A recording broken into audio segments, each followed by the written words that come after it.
പറഞ്ഞോളൂ. ഓക്കെ,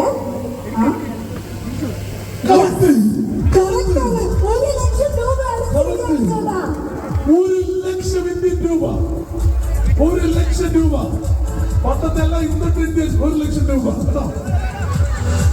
അപ്പൊ നക്ഷത്ര ഗോൾഡ് ആൻഡ് ഡയമണ്ട്സ് അവിടെ 1,00,000 രൂപയൊന്നും അല്ല ഇവിടുത്തെ പ്രശ്നം. ഇവിടെ പുള്ളി 1,00,000 രൂപ തന്നെന്നും പറഞ്ഞ് വേർപ്പ് മുഴുവൻ പോത്ത് വെച്ച് തേച്ചിട്ട് കാര്യം മനസ്സിലായി.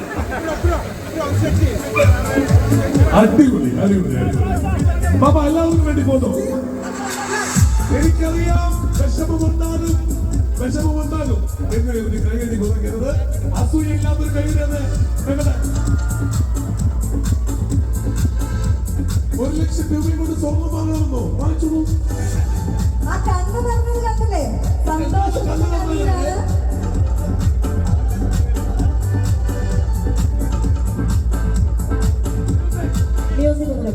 അപ്പൊ ഞാനാണ് അത്രയും ടിക്കറ്റുകളുടെ ഇടയിൽ എടുത്തത്. അപ്പൊ ഒരു ഫാമിലി ഐഡന്റിറ്റി കാണുമെന്ന് ഞാൻ മിനിമം ഉറപ്പിക്കും. 150 അത് ഇതിൽ നിന്ന് മാറ്റി വെക്കണം. ആ ഉറപ്പ് കിട്ടിയെന്നാണ് എനിക്ക് തോന്നുന്നത്.